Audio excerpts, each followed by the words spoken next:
आप सभी का स्वागत है दीपक हिंदी क्लासेस में। आज हम लोग की महत्वपूर्ण कविता यूजीसी नेट में लगी है सतपुड़ा के जंगल में।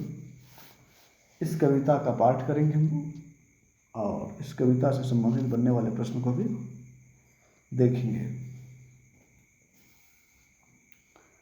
सबसे पहला है सतपुड़ा के जंगल।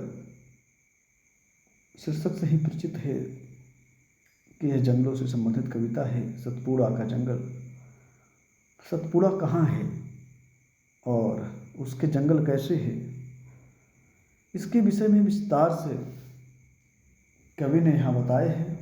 सतपुड़ा के जंगल के विषय में कहता है, सतपुड़ा के घने जंगल नींद में डूबे हुए से उगते अनमने जंगल, झाड़ ऊंचे और नीचे चुप खड़े हैं आंखें मीचे। झाड़ कैसा है? ऊंचा है, नीचा है, चुप खड़े हैं आंखें मीचे। इसके पहले कुछ हम लोग इनके विषय में, सतपुड़ा के जंगल की कविता के विषय में जान लेते हैं। सतपुड़ा के जंगल में कवि यहाँ प्राकृतिक सौंदर्य का वर्णन किया है। कवि ने यहाँ क्या किया है? सतपुड़ा के जंगल शीर्षक कविता में सतपुड़ा जो जंगल है और प्राकृतिक जो सौंदर्य है, आप देखते होंगे नदी, पहाड़, झरने, जंगलों का दृश्य एक अलग ही दृश्य होता है, बहुत मनमोहक होता है। इस कविता में कवि ने क्या किए हैं? मध्य प्रदेश के एक पहाड़ी क्षेत्र, सतपुड़ा का जंगल कहाँ है? मध्य प्रदेश के एक पहाड़ी क्षेत्र सतपुड़ा का जंगल का वर्णन किया है। ये प्रश्न बन सकता है परीक्षाओं में। सतपुड़ा के जंगल में, सतपुड़ा जो जंगल है वह किस स्थान का बोध कवि ने किए हैं? तो मध्य प्रदेश के एक पहाड़ी क्षेत्र का वर्णन है। मध्य प्रदेश का एक चित्र बहुत महत्वपूर्ण है, याद रखिए। सतपुड़ा का जंगल, मध्य प्रदेश की बात हो रही है। मध्य प्रदेश के एक पहाड़ी क्षेत्र का वर्णन है। इसमें और देखते हैं, सतपुड़ा के जंगल में जो जंगल है वो बहुत घना है। इस प्रकार से आभासित हो रहे जैसे उसमें सूर्य की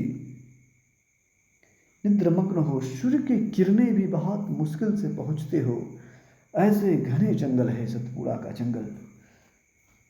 कहते हैं कवि, ये जंगल के अनमने भाव से उमते हुए अर्थात अर्ध चेतना अवस्था से प्रतीक हो रहे हैं। जंगल में झाड़ और पलाश इत्यादि का विस्तार पा चुके हैं। जंगलों में अधिकतर क्या होता है? अभी हमारे यहाँ जो जंगल है, झारखंड के जंगलों में देखेंगे तो सबसे ज़्यादा जो झाड़ है वो पलाश का होता है। मध्य प्रदेश में भी तो कई ऐसे राज्य हैं जहाँ पर पलाश का ही और साल का पेड़ हमारे यहाँ सबसे ज़्यादा पाया जाता है। और इसका विशाल जंगलों में एक विशाल समूह होता है। जम्मू कश्मीर में देखा जाए तो वहाँ साल कम पाए जाते हैं, नहीं के बराबर पाए जाते हैं। इन सबके रास्ता ढूंढना बेहद, देखते हैं जंगलों में रास्ता ढूंढना भी बहुत कठिन हो जाता है। जंगलों में जाने के बाद लोग अनसुने कहाँ पहुँचे, कैसे, मतलब जंगलों में भुलाने की बहुत बड़ी प्रक्रिया है। जंगल विशाल होते हैं और रास्ता की कहीं अता पता नहीं होता। सतपुड़ा के घने जंगल नींद में डूबे हुए से उगते अनमने जंगल, झाड़ ऊंचे और नीचे चुप खड़े हैं आंखें मीचे। एकदम सरल भाषा में है। इस कविता में कवि ने सतपुड़ा के भौगोलिक स्थिति का चित्रण किया है। कवि ने प्रकृति की सुकुमार और विद्रूप दोनों वर्णन किया है। प्रकृति के रूप में भी जीवन की भांति होते हैं। आशय इसका क्या है? प्रकृति का यह विद्रूप रूप यौनावस्था आते हैं, उसी प्रकार प्रकृति में भी यह परिवर्तन शाश्वत है।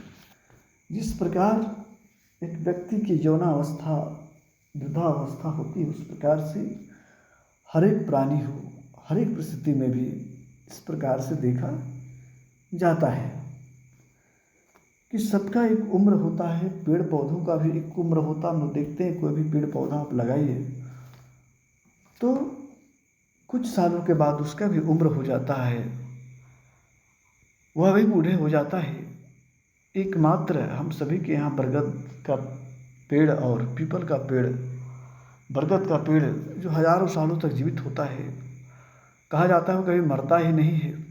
इस प्रकार से और आप भी आसपास देखते होंगे जो बरगद का पेड़ होता है वह कई हजारों हजार वर्षों के बावजूद भी उसका कुछ भी नहीं होता भाई, तो वह यूं ही बना रहता है। ये बरगद का पेड़ की विशेषता है।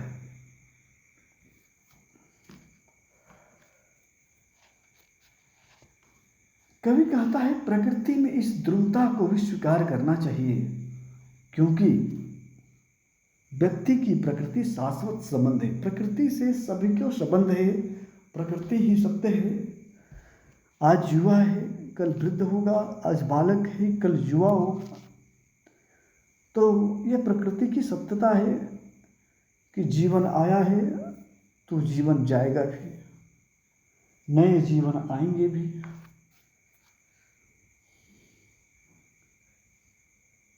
सतपुड़ा में जो घना जंगल है वह भी प्रकृति का हिस्सा है। कवि इस कविता के माध्यम से जीवन और प्रकृति का अभिन्न संबंध को दर्शाता है। चलिए हम लोग कविता देखते हैं। सतपुड़ा के घने जंगल नींद में डूबे हुए से, उगते अनमने जंगल झाड़ ऊंचे और नीचे, चुप खड़े हैं आंखें नीचे। घास चुप है कास चुप है, मूक साल पलास चुप है। बन सके तो धसो इनमें, धसना पाती हवा जिनमें। सतपुड़ा के घने जंगल उगते अनमने जंगल, सड़े पत्ते गले पत्ते हरे पत्ते जले पत्ते। क्या है जंगलों में? सड़े पत्ते मिलेंगे, हरे पत्ते भी मिलेंगे, गले पत्ते भी मिलेंगे। गर्मी के दिन में आग लगा दी जाती है, बहुत से ऐसे लोग होते हैं जो आग लगा देते हैं। जले पत्ते भी मिलेंगे। वन पथ को ढक रहे से, पंख दल के पले पत्ते। चलो इन पर चल सको तो, दलो इनको दल सको तो। ये घिनौने घने जंगे, ये घिनौने घने जंगल उगते अनमने जंगल। तो कवि ने क्या किया है यहाँ पर? प्रश्न बन सकता है कवि ने सतपुड़ा के जंगल के माध्यम से क्या बताने चाहे हैं? तो प्रकृति का सौंदर्य बताए इन्होंने, प्रकृति और मनुष्य की तुलना भी किए हैं। सतपुड़ा के घने जंगल गहनता के कारण इस प्रकार से आभा रहित हो रहे हैं जैसे उनमें सूर्य की किरणें का प्रवेश ना हो, उसमें सूर्य का किरणें का प्रवेश ना हो। घने जंगलों में देखते हैं सूर्य का प्रवेश मतलब सूर्य का प्रकाश तो ऊपर पेड़ के जो टहनियाँ होती है वही उसको नीचे आने नहीं देती। सभी जंगल तथा इसमें उगे पेड़ अर्ध चेतनावस्था का प्रतीक हो रहे हैं। इस जंगल में झाड़ है, साल का पेड़ है जिसे सखुआ का पेड़ हम सभी जानते हैं, पलास जिसको परास के पेड़ के नाम से हम सभी जानते हैं। पेड़ पौधों का इतना विस्तार पा लिया है कि अपने पास न हवा को आने देते हैं और न ही सूर्य के प्रकाश को। इतने घना जंगल सतपुड़ा के जंगल का वर्णन कवि कर रहे हैं कि यहाँ पर जो है सो न हवा आ सकता है, न सूर्य का प्रकाश आता है, चारों ओर निरस्ता है, वातावरण छाया हुआ है। सभी प्रकार के पेड़ों और झाड़ों मानो मौन धारण कर लिए हैं। पेड़ तो मौन धारण किए रहते हैं, पेड़ भला क्या बोलते हैं? जिस कारण घने अंधकार में किसी अन्य का प्रवेश करना कठिन हो गया है। कवि आगे कहता है कि यहाँ पेड़ों को गिरने वाले पत्ते सूखे और गिले हैं, कुछ हरे हैं कुछ जले हैं। इस प्रकार से यहाँ जो जंगल को निरस्ता को दर्शाता भी है। आगे की जो पंक्ति है,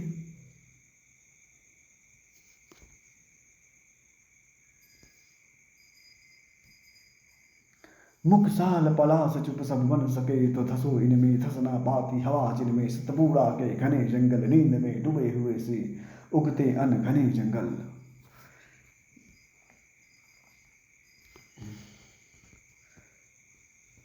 कवि कहते हैं क्या, सड़े गले पत्ते, हरे पत्ते जले पत्ते, वन पथ को ढक सके, पंख दल में पले पत्ते, चलो इन पर चल सको तो, दलो इनको दल सको तो, ये खिनौने घने जंगल, ये खिनौने घने जंगल। तो इतना दूर की व्याख्या हम सभी ने की।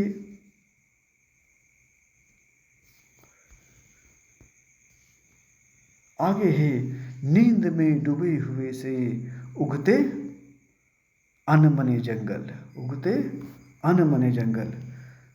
दूसरी हम देखते हैं इधर,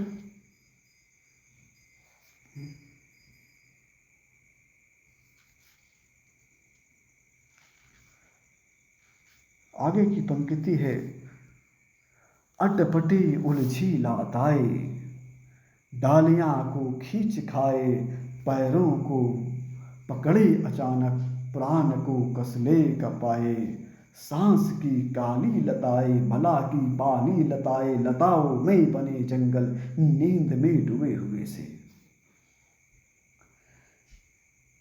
इस पंक्ति के माध्यम से कवि क्या कहना चाहते हैं? सतपुड़ा के जंगलों में अत्यधिक गहनता करते हुए कहते हैं कि बड़े बड़े साल और पलाश की लताएं हैं,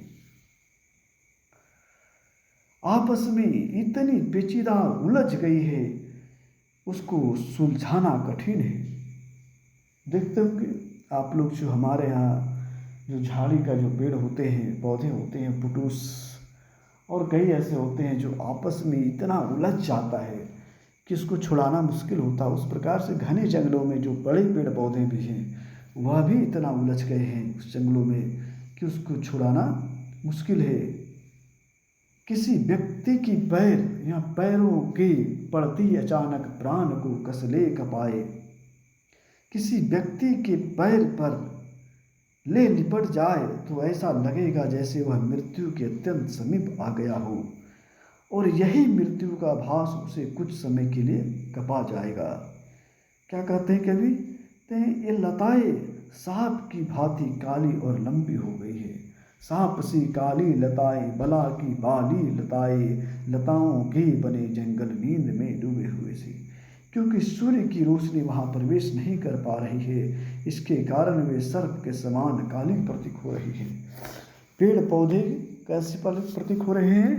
तो काले प्रतीक हो रहे हैं। ये लेखक यहाँ कहना चाहता है, उगते अन घने जंगल, मकड़ियों के जाल मुंह पर, मकड़ियों के जाल मुंह पर, और सिर के बाल मुंह पर, मच्छरों के दंश वाले दाग काले लाल मुंह पर, बात झंझा भन करते, चलो इतना सहन करते, कष्ट से ये सने जंगल। तो कितना कष्टों से वह सना हुआ जंगल है। मकड़ियाँ जाल बुन चुकी है पूरी तरह से।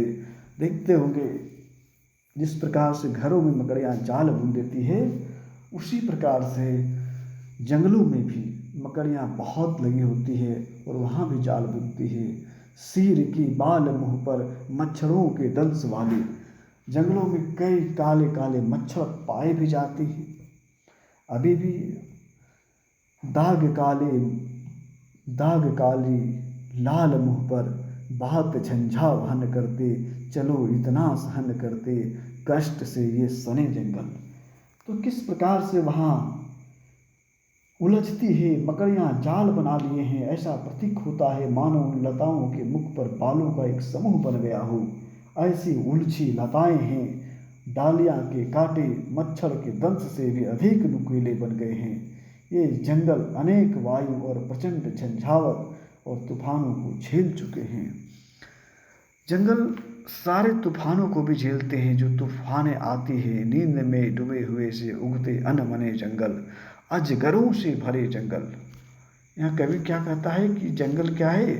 अजगरों से भरा हुआ भी जंगल है, अगम गति से परे जंगल, सात सात पहाड़ों वाले। इस अजगरों से भरा जंगल है, सात सात पहाड़ों वाला यह जंगल है। तो आगे की पंक्ति कवि क्या कहते हैं, बड़े छोटे झाड़ू वाले शेर वाले, शेर वाले बाघ वाले, शेर वाले बाघ वाले, और गरज और दहाड़ वाले कंब के कने जंगल, नींद में डूबे हुए से उगते अनघने जंगल। कवि सतपुड़ा के जंगल इस शीर्षक के माध्यम से भौगोलिक परिवेश का चित्रण तो करता ही है। सतपुड़ा का घना जंगल विभिन्न प्रकार के जीव जंतुओं से भरा हुआ है, यह भी दिखाने का प्रयास है। शेर वाले बाघ वाले, उस जंगल में शेर भी है, बाघ भी है, अजगर भी है, और वहां पर मनुष्य को प्रवेश करना मानो एकदम दुष्कर है। मनुष्य को प्रवेश करना मानो एकदम दुष्कर है। इन वनों के खूब भीतर, इन वनों के खूब भीतर चार मुर्गे चार तीतर पाल कर निश्चित बैठे, विजन वन के बीच बैठे, झोपड़ी पर फूस डाले, गोड़ तगड़े और काले, जबकि होली पास आती सरासराती घास गाती। कवि कहता है कि सतपुड़ा का जंगल सात सात पहाड़ों का विस्तृत है। इसका विस्तार मालवा पठार से बिंद मैकाल और छोटा नागपुर महादेव सतपुड़ा और नीलगिरी तक है। तो इस प्रकार से कवि यहाँ कहते हैं कि इसका विस्तार नागपुर तक है, मैकाले तक है, मैकाल तक है। शेर बाघ की दहाड़ और गर्जना इन जंगलों में कंपित कर जाती है। फलस्वरूप ये जंगल अर्धचेतन अवस्था में ऊंचता हुआ दिखाई देता है। कवि आगे क्या कहता है, कहता है कि घने जंगल में उगे झाड़ियाँ में चार मुर्गा और चार तीतर निश्चित बैठकर इस निर्जन वन की हरियाली का आनंद ले रहे हैं। तो कितने मुर्गे और कितने तीतर का वर्णन है यहाँ, यही सब टिप्पणी प्रश्न आता है जहाँ पर चूक हो जाती है। और किन किन जानवरों का वर्णन है, तो यहाँ शेर का वर्णन देखिए हम लोगों ने, साथ में अजगर का वर्णन देखिए, मुर्गे का वर्णन है। इस प्रकार से प्रश्न आ जाते हैं। कोई ऐसे पक्षी का नाम दे देगा सतपुड़ा के जंगल में किस पक्षी का जिक्र नहीं है, किस प्राणी का जिक्र नहीं है, तो ऐसे ही टिप्पणी प्रश्न पूछ लिए जाते हैं। चार मुर्गे चार तीतर निश्चित बैठकर इस निर्जन वन की हरियाली का आनंद ले रहे हैं। उन गुफाओं में रहने वाले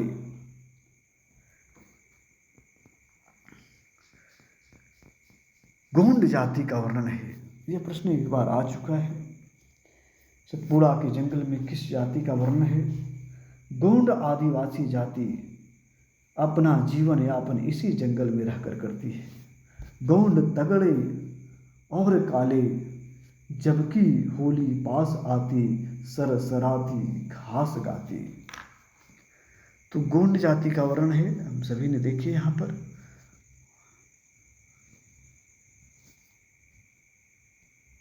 आगे है,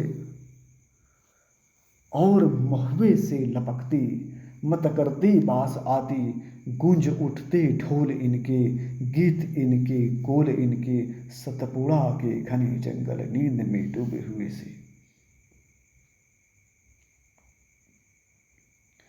इन झोपड़ियों का निर्माण फूस द्वारा होता है।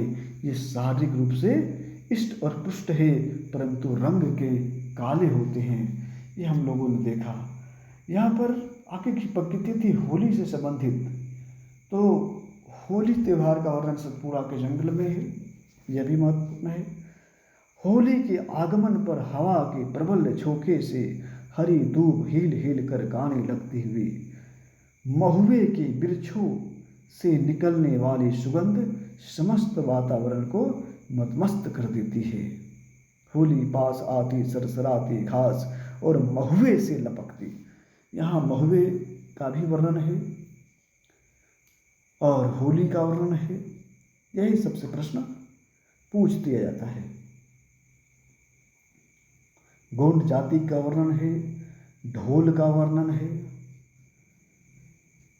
गूंजते उठते ढोल, गीत इनके गोल इनके, सतपुड़ा के घने जंगल नींद में डूबे हुए से।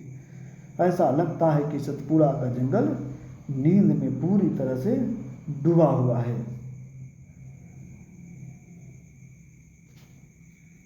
सतपुड़ा के घने जंगल महुए महुए के वृक्षों से निकलकर सुगंध समस्त वातावरण मस्त कर देती है। गोंड जाति सभी लोग होली पर्व को ढोल और गीत गाकर व बजाकर मनाते हैं, वातावरण को अधिक कुंजमय और संगीतमय बना देते हैं। तो प्रश्न यहाँ ये बन सकता है, गोंड जाति होली किस प्रकार मनाते हैं? तो ढोल और गीत गाकर। गोंड जाति किस प्रकार से होली मना रहे हैं? सतपुड़ा के घने जंगलों में ढोल और गीत गाकर। आगे की पंक्तियां हैं,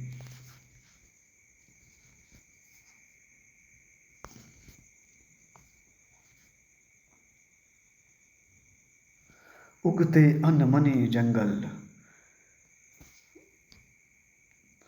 जगते अंगड़ाइयों में खोई खोई, खड़ो खाइयों में घास पागल, साल और पलाश पागल, लता पागल, वात पागल, डाल पागल, पात पागल, मत मुर्गे और तितर इन वनों के खूब भीतर, छिदिज तक फैला हुआ सा।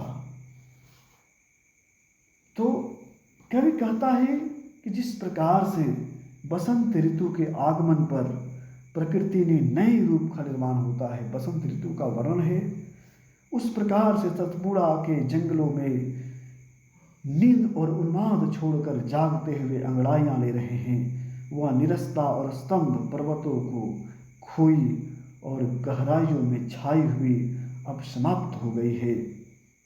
इन बसंत ऋतुओं में घास, साल, झाड़ का सभी मतमस्त हो गए हैं, सभी पागल हो गए हैं, मतलब मदमस्त हो गए हैं। शरद ऋतु में सभी मतमस्त हो गए हैं। मुर्गा का वर्णन है, तीतर का वर्णन है।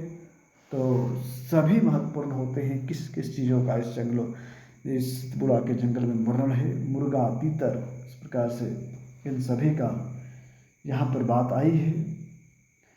तो मुर्गा और तीतर सभी आनंदित है, वृक्षों की डालियां भी पवन की झोंके ले रही है। तो किस प्रकार से वह सतपुड़ा का घना जंगल है, ये हम लोगों ने देख लिया। आगे और भी पंक्तियां हैं, सभी बने रहिए। मृत्यु तक फैला हुआ सा, क्षुब्ध काली लहर वाला, मंथित उदित जहर वाला, मेरू वाला, शेष वाला, शंभु और सुरेश वाला, एक सागर जानती हो, ठीक वैसे घने जंगल नींद में डूबे हुए से उगते अनमने जंगल, उगते अनमने जंगल। कवि यहाँ क्या कहता है? कवि कहता है कि पुरानी कथा समुद्र मंथन की तुलना सतपुड़ा के जंगल से करते हुए कहता है, मृत्यु तक फैला हुआ सा, क्षुब्ध काली लहर सा, मंथित उदित जहर वाला। समुद्र मंथन के विषय में आप सभी ने पुरानी कथा सुने होंगे। विशाल समुद्र जो क्षितिज तक विस्तार है, उस समुद्र की काली काली विशाल काय लहरों के सामने मृत्यु भी बेहद मलिन और तुच्छ प्रतीक हो रही है। समुद्र मंथन के दौरान मेरू पर्वत, जिससे मंथन के बाद जहर निकला, तो सागर शेष नाग सैया पर बैठे भगवान विष्णु, शंकर और इंद्र का है। उस विराट समुद्र की भांति सतपुड़ा का जंगल विशाल काय है। वही समुद्र मंथन का जिक्र यहाँ पर कवि करता है। कवि यहाँ समुद्र मंथन वाले उस समुद्र की जैसी विशाल काय, जिसमें कई जीव जंतु हुआ करते हो, जो मंथन हुई थी समुद्र का, जहाँ से अमृत और विष दोनों निकला था, उस प्रकार से वर्णन, उसकी तुलना यहाँ पर कवि ने की है।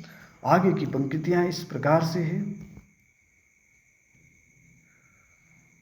मौत का यह घर नहीं है, उतर कर बहते अनेकों, कल कथा कहते अनेकों नदी निर्झर और नाले, इन वनों में गोद बाले लाख पंछी 100 हिरण दल, चांद के कितने किरण दल, झुमते बन फूल फलियां खिल रही अज्ञात कलियां। हरित दुर्वा रक्त किसले पूत पावन पूर्ण रसमय, सतपुड़ा के घने जंगल लताओं से बने जंगल। इस प्रकार से कहते हैं यहाँ पर कवि कि सतपुड़ा की जंगल अपनी निर्वता और अर्ध चेतना के लिए प्रसिद्ध रहे, परंतु यह भी प्रकृति का एक रूप है जो कि प्रकृति के लिए महत्वपूर्ण है। यहाँ पर वन फूल की चर्चा है, हिरण की भी चर्चा है, सब याद रखने की चीज़ें हैं। मनुष्य और प्रकृति का संबंध जन्म और जन्मांतर से रहा है। प्रकृति और मनुष्य का संबंध, क्योंकि बिना प्रकृति का मनुष्य को संभव भी नहीं है कि वह यहाँ रह पाएगा, क्योंकि प्रकृति से ही लगभग सारी चीज़ें उसे प्राप्त होती हैं। चाहे पृथ्वी से हर एक चीज़ें प्राप्त होती हैं, पेड़ से, पौधों से, लताओं से और जानवरों से। इस प्रकार से इसी पर मनुष्य निर्भर भी होता है। कवि इन पंक्तियों में मनुष्य को प्रकृति से डरने की सलाह देता हुआ कहता है कि प्रकृति से रागात्मक और मैत्रीपूर्ण संबंध स्थापित करो। कवि इस कविता पे संदेश ये देना चाहते हैं कि आप सभी प्रकृति से संबंध को स्थापित कीजिए, परंतु संवेदनशील हृदयशील मानव भी इस रूप के प्रति सच्चा आस्था रखता है। इस जंगल में कल बहते निर्झर और नाले विद्यमान है। इस जंगल में लाखों पशु पक्षी है, हिरण भी निवास करते हैं। तो हरि ध्रुवा रक्त किसले पुत पावन पुत्र रसमय, सतपुड़ा के घने जंगल लताओं से बने जंगल। हरी हरी घास है लाल रंग से युक्त, कोमल लताएं हैं, अपनी कोमलता सभी को मंत्र मुक्त कर देती है। संपूर्ण सतपुड़ा का जंगल अत्यंत पवित्र है, अत्यंत पूर्ण तथा अत्यंत रसमय प्रतीक हो रहा है। ऐसे सतपुड़ा के घने जंगल से आच्छादित शोभा को प्राप्त हो रहे हैं। तो इस प्रकार से यहाँ जो मिश्र जी की कविता थी सतपुड़ा के घने जंगल, हम लोगों ने पूरी विस्तार से पढ़ा है और आशा करते हैं आप सभी को इसमें जो बनने वाले प्रश्न हैं उसको बीच बीच में ध्यान भी दिलवाए हैं। कैसे कैसे प्रश्न बनते हैं परीक्षाओं में, यूजीसी नेट, टीजीटी, पीजीटी और सभी हिंदी साहित्य से जुड़े जितनी भी परीक्षाएँ आयोजित की जाती है। आप सभी को धन्यवाद। आप सभी को अच्छा लगे वीडियो को लाइक कीजिए और चैनल को जिस लोगों ने सब्सक्राइब अभी तक ना की है सब्सक्राइब कीजिए। बहुत बहुत धन्यवाद।